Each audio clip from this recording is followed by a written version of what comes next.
Et si tout commençait par soi-même? Si tout commençait, dans un premier temps, par se responsabiliser face à soi-même. Nous avons tous, à un moment donné, pour la plupart d'entre nous, avoir eu l'impression de revivre des patterns, des situations, des événements qui se répètent, qui nous ramènent toujours vers nos blessures, nos manques intérieurs. Dans notre société actuelle, nous n'avons pas appris à faire face à nous-mêmes. Il est plus facile de mettre la faute sur l'univers, sur les autres, sur la vie. Au lieu de descendre en nous, de faire des introspections en nous, afin d'aller s'avouer nos blessures, nos manques et même nos rêves que nous n'osons pas réaliser. Pour cela, bien sûr, il faut avoir, selon moi, une certaine ouverture d'esprit. Un certain goût aussi de connaissance. Connaissance dans le sens de vouloir se connaître soi-même. Ouverture d'esprit au sens où on est prêt à cesser de mettre la faute sur la vie et sur les autres. C'est une capacité, une force à vouloir se reconnaître, reconnaître notre part de responsabilité face à nous-mêmes, mais face aussi aux autres personnes. Faire des introspections, souvent par la méditation, permet de descendre en nous, d'aller rejoindre ce que j'appelle notre âme.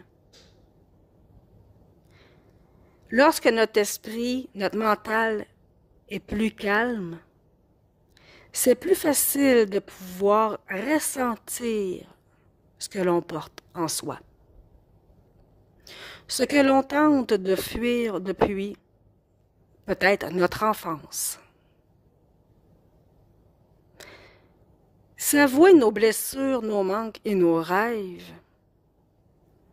c'est dans un premier temps s'accepter. Accepter ce que l'on a fait.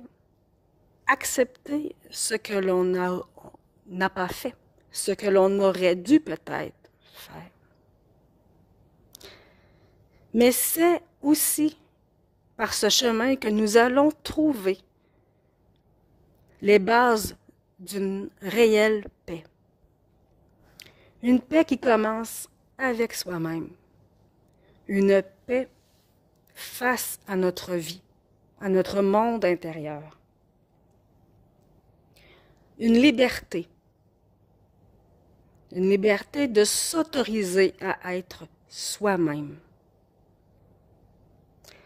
Souvent, lorsque l'on vit des traumatismes, du contrôle mental, de la violence psychologique, on va avoir tendance à se refermer sur soi-même. Et dans mon cas, ce fut même d'essayer de me changer afin de plaire aux autres personnes autour de moi. Peu importe les circonstances, étouffer notre nature propre, c'est complètement destructeur. Et de cette façon, habituellement ou dangereusement, c'est facile de rejoindre la maladie. Nous vivons dans une société où nous n'avons pas appris à descendre en nous-mêmes, à se donner le droit d'être complètement qui l'on est.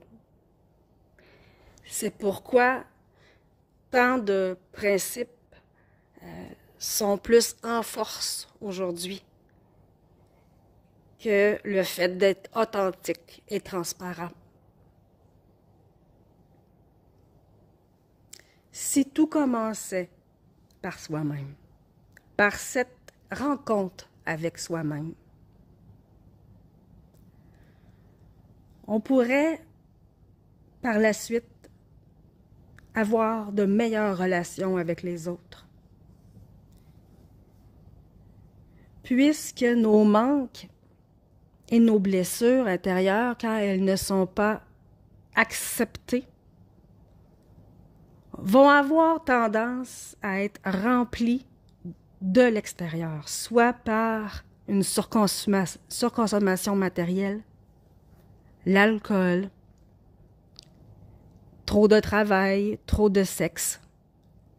Guy Corneau, auteur et psychanalyste, disait que tout peut devenir compensatoire dans notre vie. Souvent, les compensations portées à l'extrême sont néfastes pour notre santé. Sur le moment, ça nous procure un bien-être. On a l'impression de venir combler notre manque, notre blessure.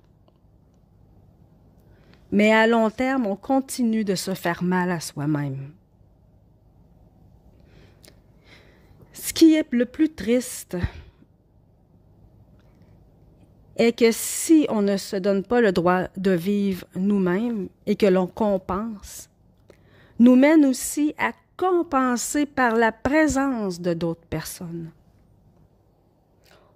Au lieu d'être authentique avec une personne, on va aimer, et souvent de façon inconsciente, ce qu'elle a à nous apporter. On ne l'aimera pas, elle, pour ce qu'elle est, pour ce qu'elle dégage. On va l'aimer pour ce qu'elle peut nous donner, nous combler, venir combler en soi le vide. C'est peut-être pour cela que beaucoup de personnes ont de la misère à être seules, ou même à rester seules, à demeurer dans une maison seule. Et c'est malheureux car bien des gens ne sont pas vraiment heureux à deux. Mais ils préfèrent cette situation que de se retrouver seuls face à eux-mêmes. Pourtant, même si une personne nous offre les meilleures intentions du monde, l'amour, la reconnaissance, la présence, si nous ne l'avons pas travaillé en soi, pour soi, par l'acceptation de nos blessures et la guérison de celles-ci, on ne pourra jamais tout à fait apprécier ce que l'autre peut nous donner. Ce qui cause souvent les conflits entre les personnes. Oui, il y a des différences d'idées, mais à un certain moment donné, sans se l'avouer, on prend conscience que l'autre personne ne peut pas répondre à tous nos besoins. Ou encore qu'elle les a répondus au début de la relation, mais que tôt ou tard, ça ne suffit plus.